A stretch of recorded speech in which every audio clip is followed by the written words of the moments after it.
o al conflicto, y, y fíjense la situación de la producción petrolera a principios de siglos, ¿no? Como habíamos dicho, 70% en 1918 era de Estados Unidos. Todo el control de la industria prácticamente Estados Unidos. Fuera de Estados Unidos, estas eran los pocos lugares donde había una producción significativa. Este,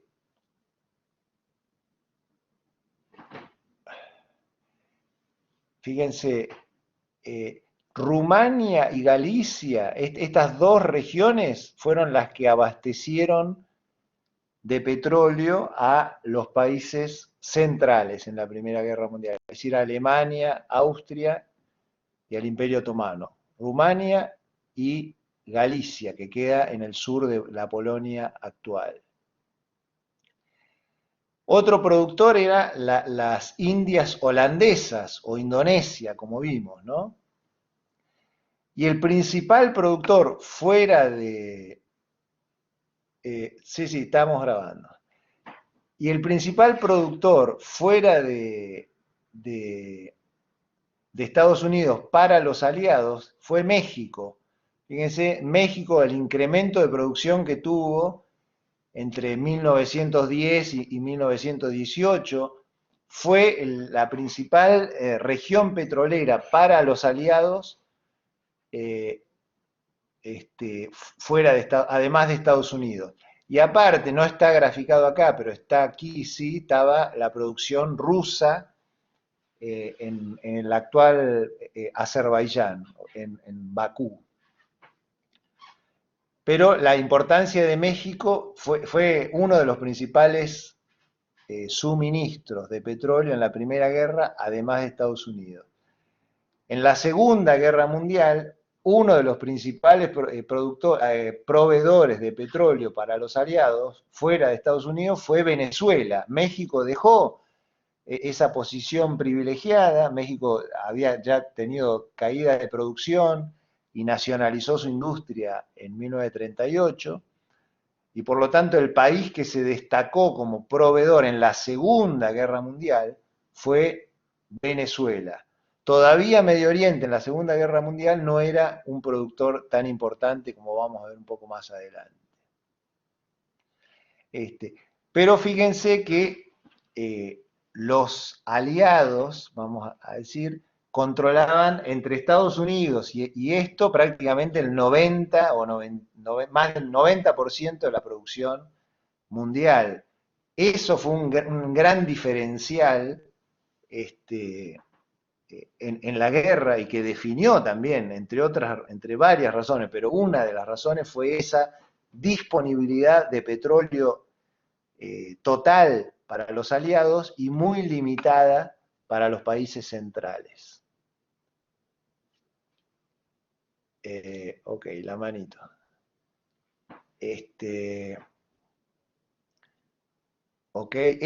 Los aliados contaron con disponibilidad total petrolera, mientras que los países centrales no, y llegó un momento que se les hizo prácticamente imposible seguir peleando a los países centrales, entre otras razones porque no tenían disponibilidad petrolera. Y la Primera Guerra Mundial fue donde se descubrió que no solo los barcos funcionaban con petróleo, todos los camiones, todo el movimiento de tropas era mucho más efectivo con camiones y con petróleo que con carbón y con ferrocarriles. Eso fue otro de los descubrimientos durante la Primera Guerra Mundial, que estableció al petróleo como un insumo estratégico desde el punto de vista militar en el siglo XX completo, ¿no?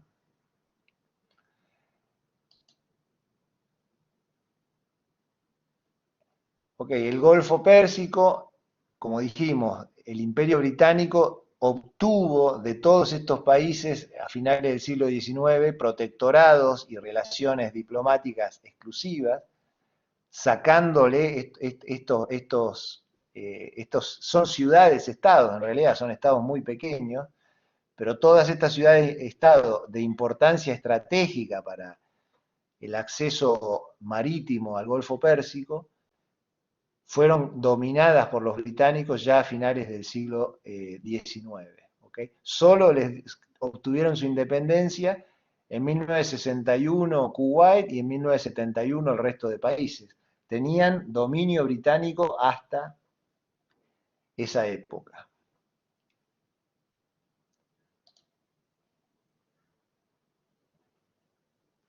Y bueno, yendo al mapa de la Primera Guerra Mundial, este mapa es también de la US Military Academy. Acá están en amarillo los tres países centrales, están en oscuro los países aliados, el Imperio Ruso, Francia e Inglaterra principalmente, e Italia y Grecia también con el bando aliado. Este mapa muestra los ferrocarriles que había en 1914, fíjense las vías de ferrocarril en el Imperio Alemán, en el Imperio Austrohúngaro, y cómo estaban llegando a Medio Oriente, todavía no llegaron a Bagdad, no llegaron de hecho nunca a Bagdad, pero este era el proyecto de construcción que había del ferrocarril. ¿Ok? Los antecedentes diplomáticos, en el 87 la triple alianza entre Alemania, Austria e Italia, igual Italia después salió de esa alianza, pero esa era la triple alianza de 1887. Una alianza es un término específico que quiere decir un acuerdo entre países que si se produce una condición determinada, están obligados a ir en conjunto a la guerra. Eso es una alianza, ¿no? Que es lo que tenían Alemania y Austria desde 1887. Los aliados en realidad nunca fueron formalmente aliados, no había una alianza formal, había un entendimiento, por eso se habla de entente. En 1904 hubo un entendimiento entre Inglaterra y Francia para resolver sus peleas.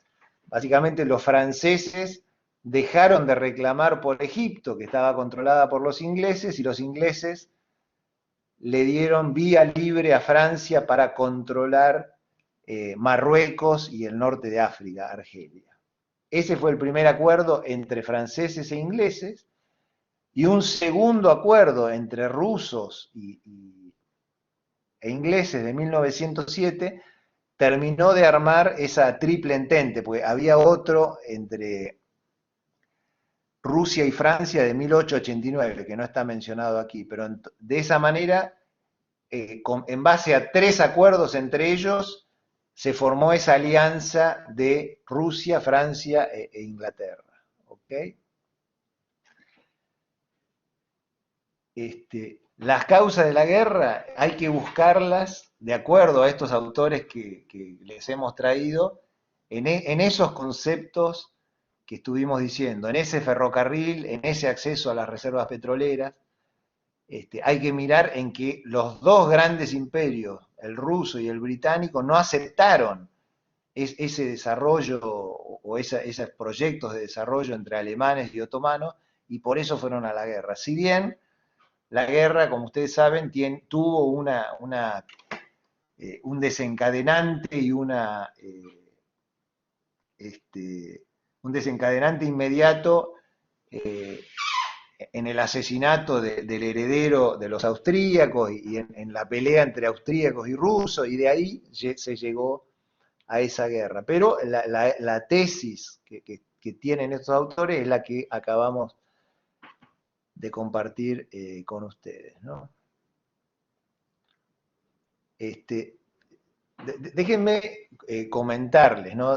Algunos aspectos más de este conflicto.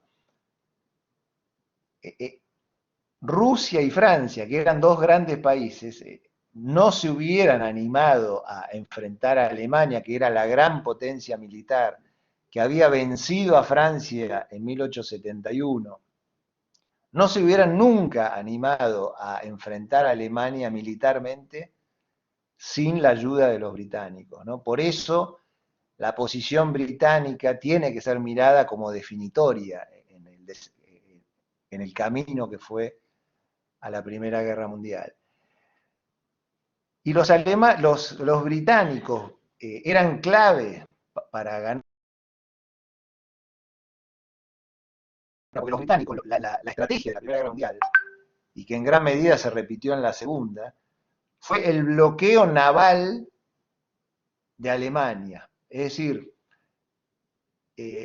Inglaterra posicionó su gran flota, la posicionó en esta zona que les estoy mostrando, en el norte de Escocia, en un lugar que se llama Scapa Flow. Aquí posicionó su gran flota, posicionó una flota pequeña en el Canal de la Mancha o en el Canal Inglés, y de esa forma le negó a Alemania la posibilidad de salir a los océanos, porque no podía salir del Mar del Norte, básicamente Alemania. Alemania, todos o de Argentina, Estados Unidos y Rusia. Quiere decir que si los ingleses cerraban el comercio internacional, le cerraban a Alemania la posibilidad de importar sus alimentos, básicamente. Y eso lo lograban cerrando los ríos que entran a Alemania, cerrando el Rin, cerrando la navegación del Oder, cerrando la navegación del Elba, los ríos de Alemania. Para los ingleses que controlaban todos los océanos, cerrar la navegación de unos pocos ríos europeos era algo muy sencillo. Y básicamente eso fue la estrategia principal de la Primera Guerra Mundial. Y le negaron de esa manera todo el comercio a Alemania. Alemania era una gran potencia industrial y comercial. Y quedó cortada su salida al exterior a través de ese bloqueo naval británico en la Primera Guerra Mundial, ¿no?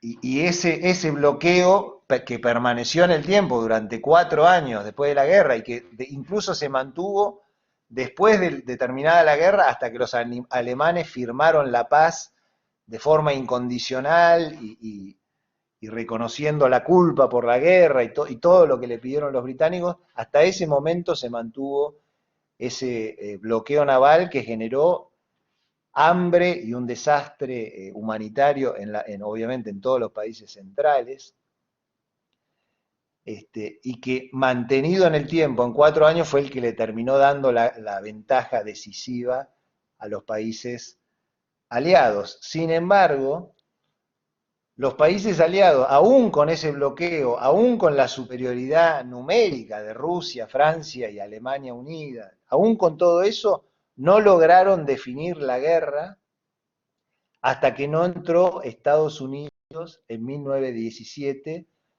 a participar de manera activa en la Primera Guerra Mundial. Quiere decir que, y el final de la Primera Guerra fue un final en el cual el Imperio Británico terminó completamente endeudado con Estados Unidos, y ya a partir de la Primera Guerra Mundial, la principal potencia militar mundial pasó a ser Estados Unidos en términos prácticos, ¿no?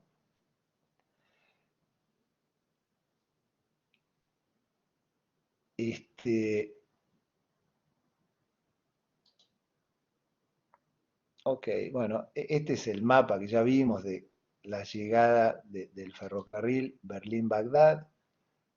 Este es un mapa también militar. Una de las primeras operaciones de los ingleses en la Primera Guerra Mundial fue invadir el sur de Mesopotamia. Intentaron llegar a Bagdad, no llegaron a Bagdad, llegaron recién en 1917, ¿no?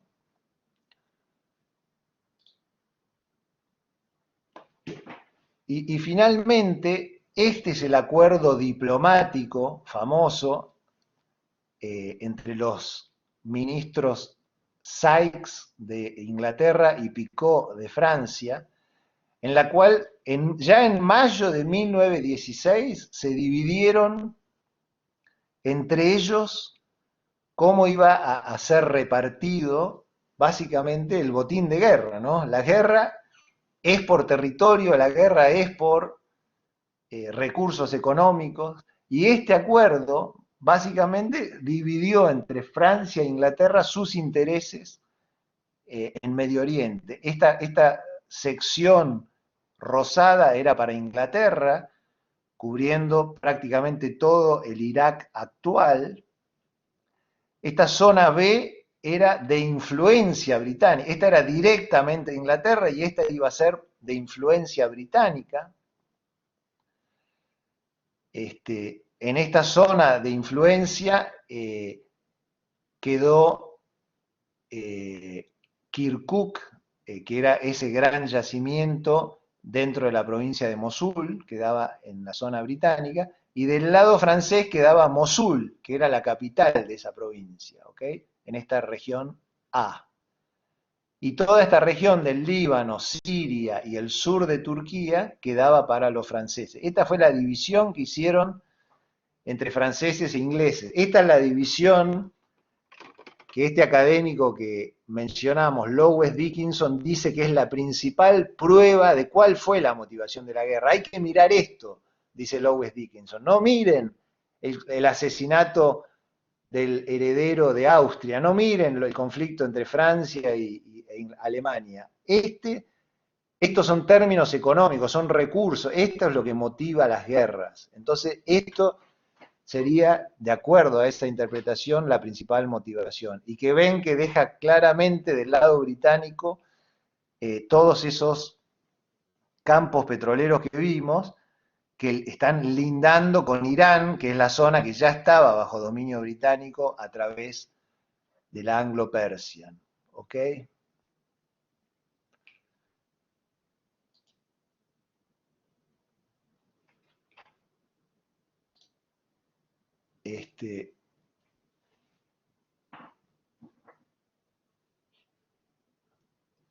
¿Qué pasa? Para lograr la explotación petrolera hacen falta requisitos mínimos, que son estos tres que están acá.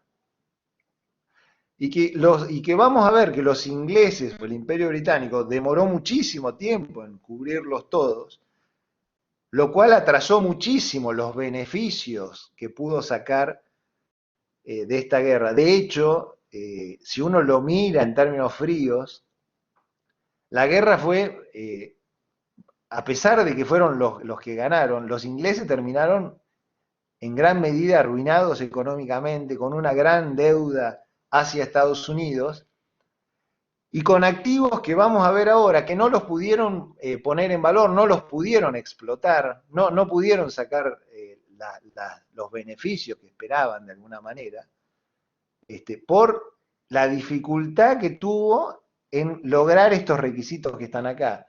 O sea, primero tiene que haber como mínimo países, como mínimo una organización política y administrativa. Esos territorios que ganaron los ingleses básicamente no tenían ninguna organización política y administrativa, eran provincias que habían sido divididas del antiguo Imperio Otomano, pero todo había que hacerlo de cero. Ese proceso llevó años, ¿ok? Y nunca se terminó de forma satisfactoria. Después de tener países constituidos, hace falta dividir la renta petrolera entre las empresas, entre ellas, entre las empresas y entre las empresas y los gobiernos. Todo ese es otro proceso de negociación que también lleva tiempo, que también tiene complejidad. ¿Ok? Y una vez que tenés todo eso armado, recién ahí tenés que hacer las inversiones en el campo, tenés que hacer realmente tender los ductos, tender toda la infraestructura para poder producir y para poder sacar los beneficios económicos. Bueno, todo esto, que tal vez al momento de proyectar una guerra parece que esto se puede resolver, todo esto llevó años, décadas, y de hecho nunca los ingleses pudieron sacarle todo el beneficio que hubieran esperado a esta conquista, vamos a decirlo. Y tuvieron que enfrentar dos grandes adversarios para obtener estos beneficios. Uno fue los propios gobiernos árabes que surgieron en esta región, que también querían opinar sobre cómo se iban a manejar sus recursos petroleros y quedarse con una parte de la renta, es decir, con ello, eso que se llama el nacionalismo árabe, también se puede llamar, pero fue una fuente de conflicto contra el Imperio Británico para el uso irrestricto de estos recursos. Y el otro adversario con el que no pudo, obviamente, lidiar el Imperio Británico para sacar máximo provecho de esto fue Estados Unidos, que ya estaba en una posición económica y militar muy superior a la del Imperio Británico, y que en definitiva, como vamos a ver, es la que se quedó Estados Unidos con la mayor parte de control sobre estos activos petroleros y sobre la industria. Entonces, vamos a pasarlo rápido esto. Respecto a la organización política, bueno, los aliados pensaban dividir toda Turquía y quedarse con Turquía. Turquía fue a la guerra, finalmente Turquía logró mantener unificado todo lo que es la península de Anatolia y por lo tanto no lograron quedarse con todo Turquía. Y después entraron en conflictos con los árabes, los ingleses querían poner reyes y poner gobiernos con los cuales cerrar tratos. Bueno, ese proceso fue muy complicado, con idas y vueltas, sobre todo en Irak. En 1920 los iraquíes hay una revuelta contra el Imperio Británico.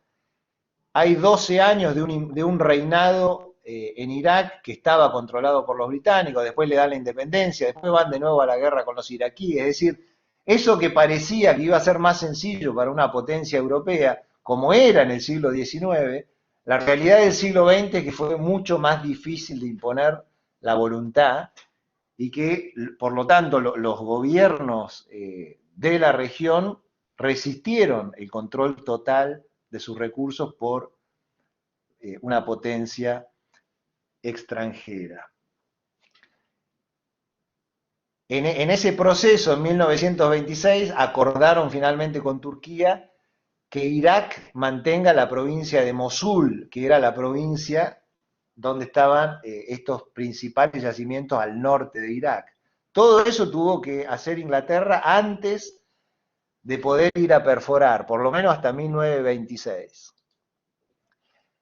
En 1927 es que se perfora el pozo en Kirkuk y se declara el descubrimiento de un campo que en realidad ya se sabía que existía antes, ¿no?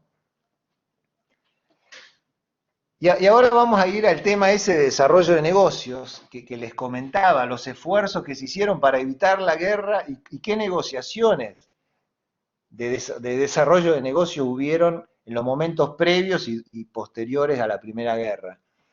Fíjense, esta empresa se llamó Turkish Petroleum Company, que en 1929 la renombraron a Iraq Petroleum Company. La constituyó el Deutsche Bank. El Deutsche Bank era un gran banco de inversión alemán que controlaba las concesiones ferroviarias alemanas en el Imperio Otomano. Tenía la Anatolian Railway Company y la Baghdad Railway Company.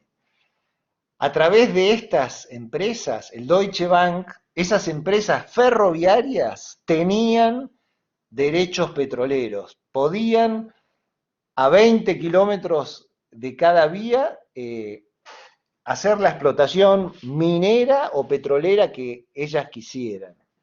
¿Okay? El Deutsche Bank tenía derechos mineros en estas zonas aledañas a los principales campos petroleros de Irak ya a principios del siglo XX. ¿Okay? Fíjense que la construcción del ferrocarril y esta cuestión petrolera era tan grave o afectaba tanto las relaciones entre británicos, rusos y alemanes, que los alemanes trataron por todos los medios de llegar a un acuerdo para no tener que ir a la guerra, justamente, ¿no? Entonces, en marzo de 1914, hubo un acuerdo entre el Foreign Office, o sea, la oficina de política exterior británica, con el Ministerio de Relaciones alemán y con las compañías del Deutsche Bank, para que la Turkish Petroleum Company tuviera estos accionistas. Casi el 50%, el 47% lo iba a tener Anglo Persian, o la actual BP. Casi un 25% lo iba a tener Royal Dutch Shell, es decir, casi el 75 o el 70% iba a estar controlada por intereses británicos o muy cercanos a los británicos, ¿ok? El Deutsche Bank se iba a quedar con 23,75, menos del 25%. Y un empresario armenio del Imperio Otomano, que era el que estaba en estas negociaciones, se quedaba con un 5%, ¿ok? Fíjense que en marzo de 1914 se firma este acuerdo en Londres, en el Foreign Office, se ponen de acuerdo empresas alemanas con inglesas y los dos ministerios de Relaciones Exteriores que estaban a punto de ir a la guerra. La guerra empezó en agosto de 1914, ¿no?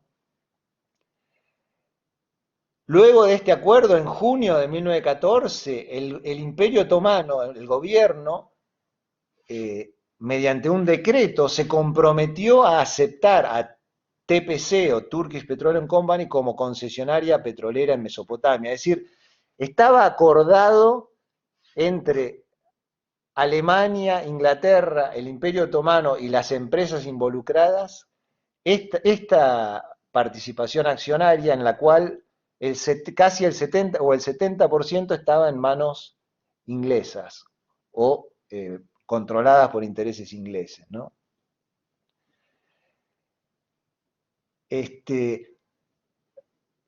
Fíjense, en 1915 ya el Foreign Office le dice a Anglo Persian que entendía que ese acuerdo de marzo del 14 ya no era válido, ya no hacía falta hacerlo válido porque en definitiva estaban en guerra y que ese acuerdo podía ser descartado. ¿Por qué? Porque los ingleses querían quedarse con el 100%, no con ese 70% que ya le había negociado los alemanes.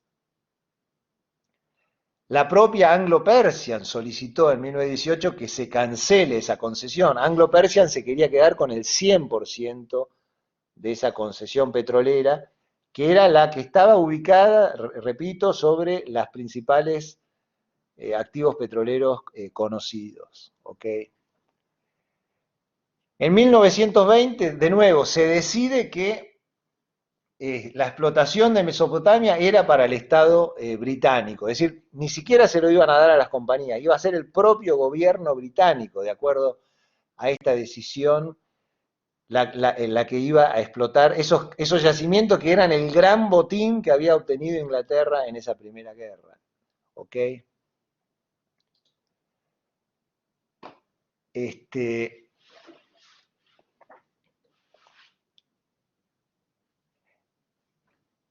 Fíjense, en 1920 se produce el acuerdo de San Remo, en la ciudad italiana de San Remo, y se deciden estas participaciones para la TPC.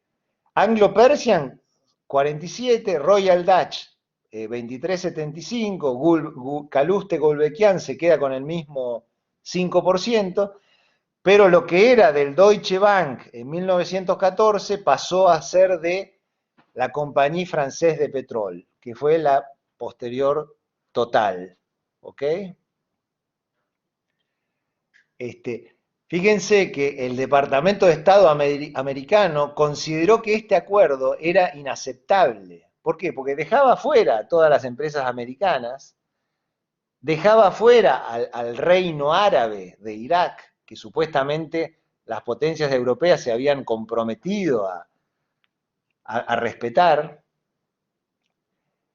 y Estados Unidos dice que va contra el principio de la open door, es decir, La Open Door es que todos los países del mundo, las empresas, todas las empresas y todos los países tienen que poder acceder a las concesiones petroleras de Irak. ¿Por qué se la están dando toda a esta Turkish Petroleum Company controlada en un 70% por británico y el resto por los franceses ahora? El Departamento de Estado se opone a esto.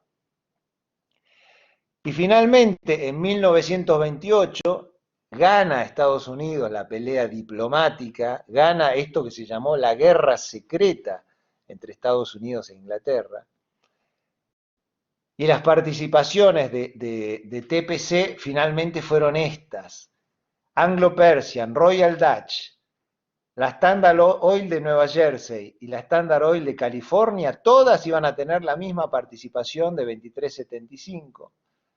Y Kalush Gulbenkian iba a estar con el 5%. Este fue la gran victoria norteamericana en esa diplomacia del petróleo o en esa guerra secreta de 1920. El Imperio Británico, fíjense que terminó, al final dejaron a los árabes afuera también, es el comentario. Correcto, los americanos levantaron el punto de la violación de la soberanía del Estado árabe porque necesitaban negociar, vamos a decir así. Y finalmente, un gobierno republicano más interesado en cerrar el conflicto que en pelearse con los británicos, como era el gobierno anterior demócrata, aceptó que la Standard Oil de Nueva Jersey y la Standard Oil de California participaran con la misma participación que la francesa y la inglesa. Fíjense que este Red Line Agreement de 1928, firmado 10 años después de que terminó la Primera Guerra, en definitiva le daba a los capitales británicos una participación menor a la que les habían dado los alemanes en 1914. Esto es una de las grandes, digamos, paradojas o una de las grandes pruebas de el fracaso que fue en definitiva esta conquista en la Primera Guerra Mundial. La francesa es esta Compagnie Française de Pétrole, ahí preguntan, que fue la compañía total originaria.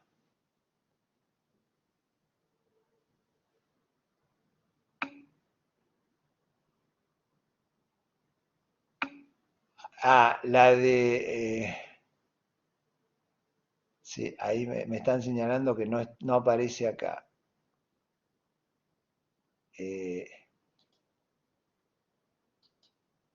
A ver, perdón, déjenme que... Igual no te dan los porcentajes si figura. Sí, perdón, sí, sí.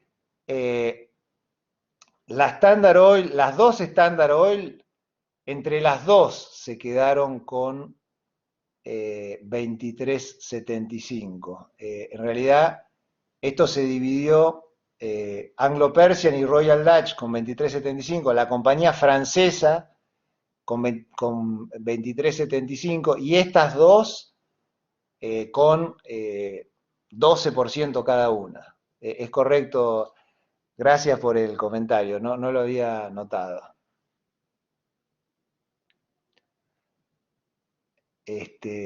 No sé si quedó aclarado el punto. Sí, sí. Ok, pero hay que corregir la transparencia.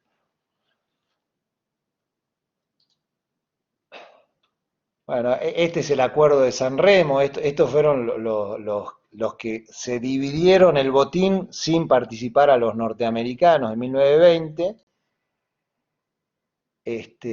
Acá hay una declaración de 1920 de un inglés que representa esa guerra secreta entre Estados Unidos e Inglaterra por el control de los campos petroleros.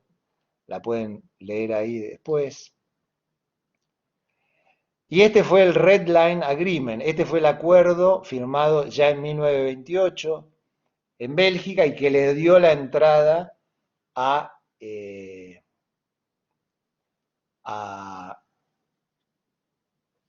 ¿cómo se dice? A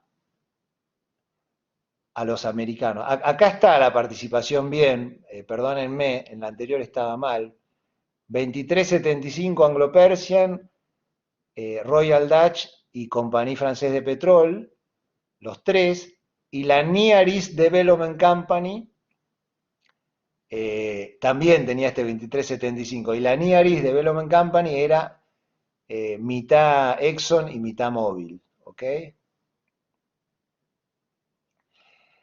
Y estas compañías que controlaron esa Turkish Petroleum Company, que en 1929 se pasó a llamar Iraq Petroleum Company, tenían una area of mutual interest, tenían una cláusula de mutual interest, este Red Line Agreement, que es una cláusula típica también hoy de los acuerdos petroleros. La AMI, o Area of Mutual Interest, es una cláusula que prohíbe a las partes que la suscriben a obtener derechos petroleros sin participar a sus socios, ¿no? Entonces, el Red Line Agreement, fíjense lo que cubría todo Medio Oriente, menos Kuwait, que estaba bajo control británico, pero cubría todo, incluido Arabia Saudita, y tenía esa area of mutual interest. Ninguna, no podía salir Anglo-Persian y obtener una concesión en Arabia Saudita sin participar a sus socios, porque estaba violando esa cláusula de AMI, ¿ok? Que es una norma, una cláusula típica en acuerdos y negociaciones petroleras, la vamos a volver a ver cuando veamos el JOA, cuando veamos los farm out, porque aparece, ¿ok?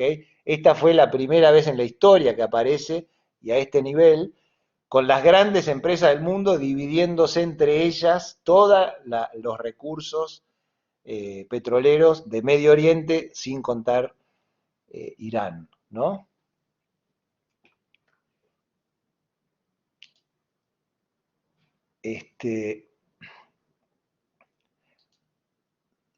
Solo para comentar, el Red Line Agreement termina en 1948, 20 años después, cuando las empresas americanas obtienen concesiones en Arabia Saudita y no dejan participar a sus socias europeas, ¿ok? Son los americanos los que ganan en este Red Line Agreement, porque los americanos no estaban contados en 1914 ni en los planes del Imperio Británico. Los americanos entraron por la fuerza económica y diplomática de ellos en este Red Line Agreement, y en 1948 los americanos se quedan con prácticamente todo el control de la industria en Arabia Saudita, y por eso dejan afuera a sus socias europeas, ¿ok? Entonces son los americanos los que ya a partir de la Primera Guerra Mundial tienen más dinámica económica, militar, financiera, y los que controlan la industria petrolera, como estamos viendo, ¿ok?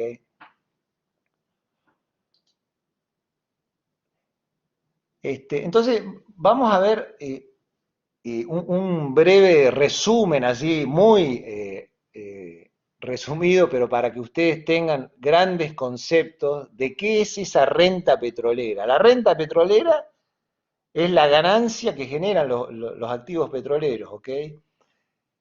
Y eso es motivo de negociaciones y de disputa entre las empresas y los gobiernos desde siempre, ¿está claro? Y desde una concesión como la que vimos en Irán en 1901, que era 16% de las ganancias, cada vez más los países empiezan a pedir más de la renta petrolera. Ya en 1914, Turquía tenía el 8%, no de las ganancias, sino de las ventas, ¿ok? El Imperio Otomano. En 1933, Irán renegoció la concesión Darcy, renegoció la, la concesión de Anglo-Persian, cobrando 5 shillings por tonelada de petróleo, más 20% de las ganancias. Ven que empiezan a pedir cada vez más estos estados. Venezuela, que fue el principal proveedor aliado en la Segunda Guerra Mundial, En 1943 logró 50% de la venta, es decir, la mitad de lo que sale es del gobierno. Esa fue la negociación de Venezuela en plena guerra mundial y en la cual Venezuela era el principal proveedor de los aliados, ¿ok? Y una vez que Venezuela obtiene ese 50%, ya entre 1950 y 52, Arabia Saudita e Irak obtienen ese 50%, y en 1954 Irán. Es decir, ya el 50% de lo que sale de un campo petrolero pasa a ser del gobierno, lo que estamos diciendo acá. Quiere decir que el negocio de las empresas internacionales, de lo que era a principios de siglo a lo que es, o a lo que fue a mitad de siglo, 1950, se había reducido en más de la mitad, porque la mitad de la venta es mucho más de la mitad de la ganancia, ¿no? Fíjense, otro movimiento, ahora que estamos viendo la renta petrolera, fue el de las nacionalizaciones. Una nacionalización es cuando un gobierno expropia y se queda y nacionaliza un activo, ¿ok? La primer gran nacionalización de la industria petrolera a nivel mundial fue en 1917, luego de la revolución bolchevique en Rusia que creó a la Unión Soviética, ¿no?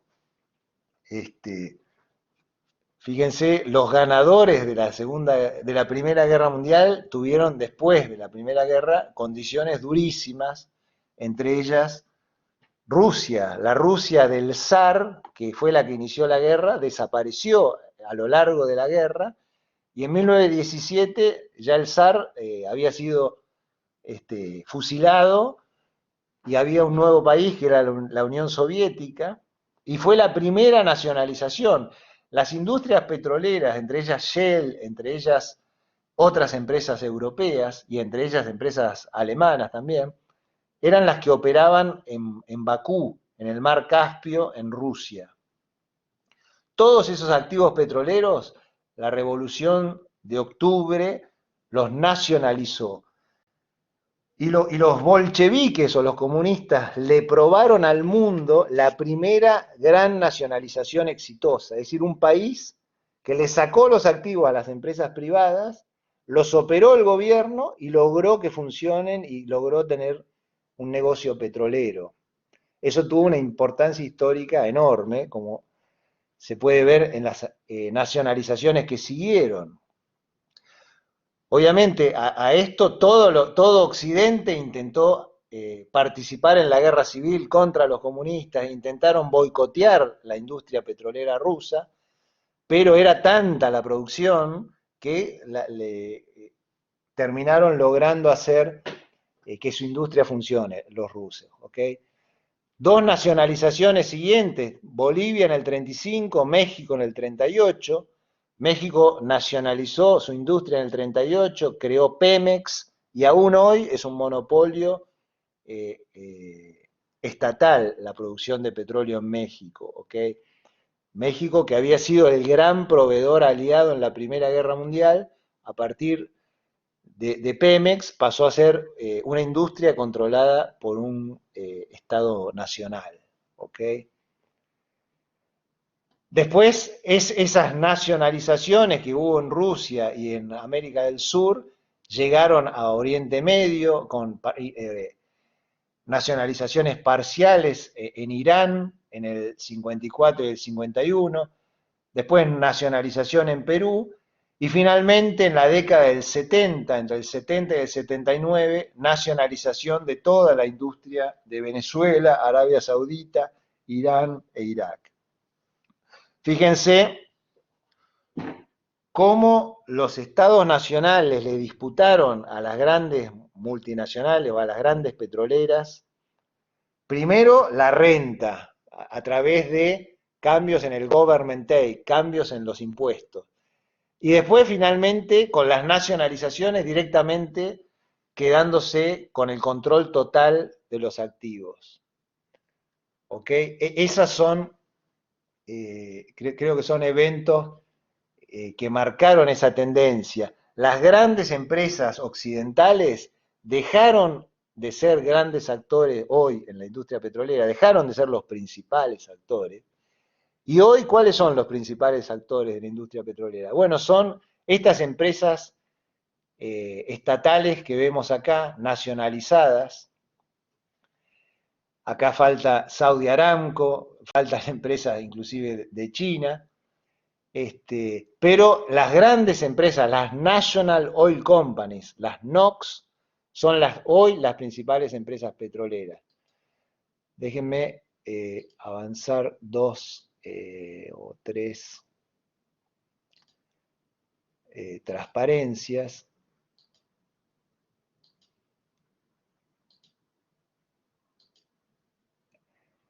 Fíjense, acá está el listado de las principales empresas petroleras de 2019 en millones de barriles por día de producción. Saudi Aramco. Aramco quiere decir Arabian American Company. Era una unión, un joint venture entre empresas americanas que después le dieron participación al gobierno árabe y que hoy está 100%, fue nacionalizada y fue hoy controlada 100% por el gobierno de Arabia Saudita. Es la principal productora de petróleo de 2019 con más de 10 millones de barriles. Rosneft de Rusia, Kuwait de Kuwait, National Iranian, todas son empresas nacionales que han desplazado a las grandes multinacionales. Ahora no cotiza en bolsa. Saudi Aramco hizo una salida a bolsa, pero muy limitada, muy pocas acciones y con poco interés en general, pero sigue estando controlada por el gobierno de Arabia Saudita. Una parte ha sido flotada en la bolsa, como se dice, de las acciones, pero sigue controlada, ¿no? Así como Petrobras también, una parte cotiza en la bolsa. Fíjense, Petrobras en 2019 fue la séptima mayor petrolera del mundo.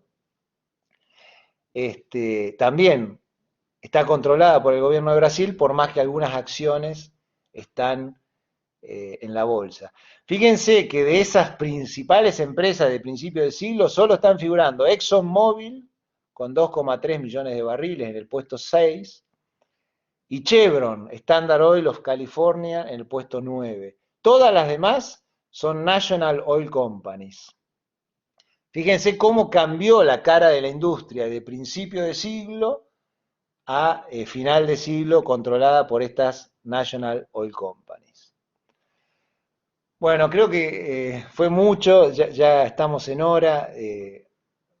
Espero que no se hayan cansado mucho y que lo hayan podido tomar. Fue mucha información. Hay algunas transparencias que quedaron, capaz las repasamos en otro momento, pero ya tienen el material ustedes, ¿no?